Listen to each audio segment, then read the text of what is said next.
Hoje eu quero falar sobre insegurança. Eu tenho 40 anos, 20 de carreira, já passei por algumas coisas e estou muito longe de saber metade do que eu preciso saber para a vida. Mas uma coisa eu tenho absoluta certeza. Eu tenho muitos medos.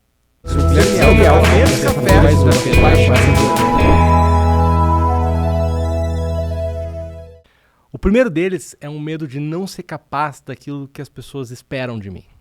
É um medo de decepcionar, é um medo de não conseguir confirmar a expectativa que muitas vezes eu gero na minha própria cabeça, mas eu espelho isso nas pessoas. De alguma forma, esse medo ele é constante nos meus pensamentos. Eu tenho um verdadeiro pavor de não atingir resultado. Eu tenho aquela pulga atrás da orelha que se transforma num medo de me olhar no espelho e não saber realmente se eu sou capaz ou se eu sou um impostor bom de papo. Sabe aquela história de síndrome do impostor? Ela bate lá em casa muitas vezes. Mas eu fui me dando conta aos poucos também que todo mundo tem medo, sabe?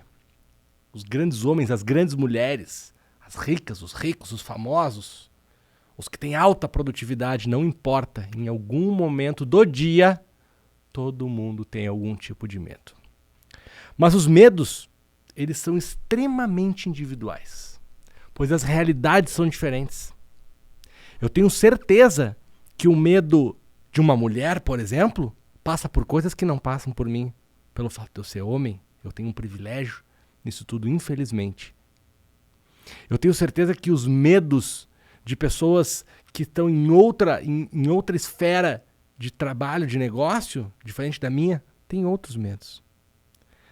A gente não deve se sentir culpado ou diferente, se sentir patinho feio, sabe? Se sentir que nós somos os únicos. A gente tem que encarar os medos, assumindo que a gente tem eles. É libertador. Ser vulnerável é libertador. Eu tenho sido vulnerável, mais vulnerável nos últimos anos. Tenho aprendido muito com a Brené Brown, que é uma autora que fala com maestria sobre vulnerabilidade. E eu tenho me sentido melhor por ser vulnerável. Algumas dicas de como eu lido com os meus medos e que talvez sirva para vocês. A primeira delas é procure ajuda sempre.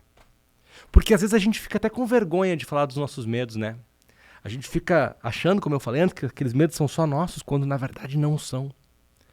Se abra primeiro com os mais próximos, com amigos, com amigas, com colegas de trabalho, com a sua família, não importa. E saiba também o momento de pedir uma ajuda profissional. Eu não sou um profissional da área de saúde mental, sou um profissional da área de comunicação. Eu sei lidar com os meus medos, mas a minha indicação para você, quando sentir necessidade, não deixe de buscar ajuda profissional.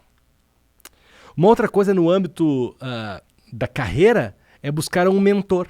Ouvir os mais experientes é muito importante. Uma mentora, procure uma mulher que já tenha passado por algumas coisas que você ainda não passou. Ela pode te ensinar muito.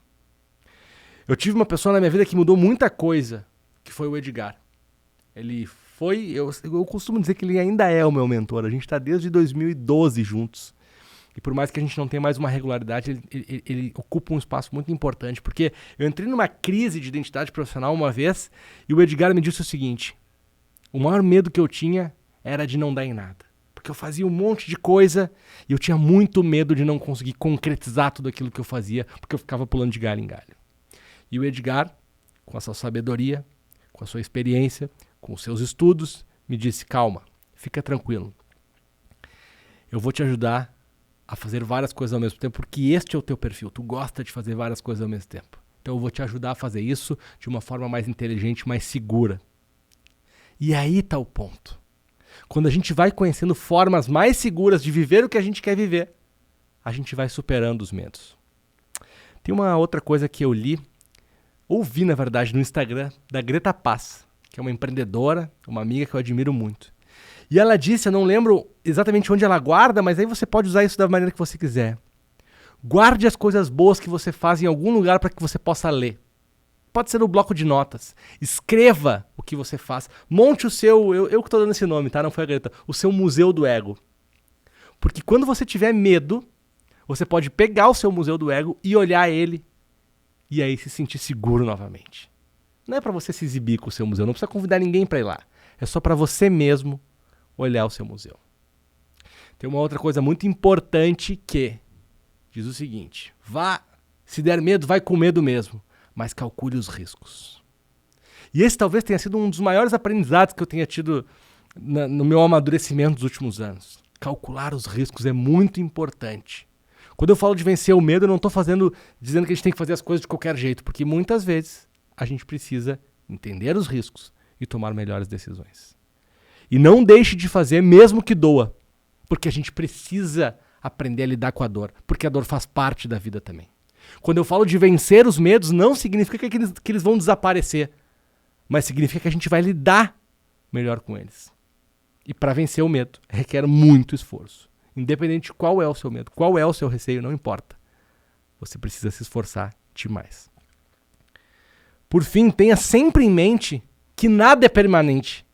Até rimou. Tenha em mente que nada é permanente. Nada é para sempre. Tenha isso muito claro na sua cabeça. Não é fácil, não é simples e nem sempre a gente vai conseguir modificar as coisas do jeito que a gente quer. Mas nada fica daquele jeito para sempre. Então, o medo, quando ele está dentro da gente, ele vai passar, de uma forma ou de outra, com dores, deixando cicatrizes, mas a gente consegue vencer ele. Existem muitas maneiras de encarar os seus medos, mas sozinho e calado nunca é a melhor solução. Se inscrevam no meu canal aqui do YouTube sem medo, ativem as notificações. Eu sou Guilherme Alf e essa foi mais uma conversa acolhedora.